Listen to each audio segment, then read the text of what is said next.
Az energiatakarékos tippek támogatója a Főtáv. Távhőszolgáltatójuk lakossági tájékoztatóját látják. Mi látjuk el a várost meleg vízzel és fűtéssel. Mi szállítjuk a meleget a házak hőközpontjaiba. A lakóépületeken belüli rendszerek karbantartása a lakóközösség feladata. Az üzembiztos működés közös érdekünk. Segíteni szeretnénk Önöknek abban, hogy elkerülhessenek minden kellemetlenséget. Problémájuk van a fűtéssel? Nincs elég meleg vagy túl meleg van a lakásban? Kérje meg képviselőjét, hogy méresse fel az épület fűtési rendszerének állapotát a távhőszolgáltatójával.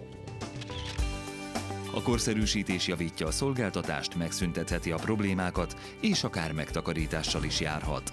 A korszerűsítéssel nem csak spórolhat, de növelheti az ingatlan értékét is.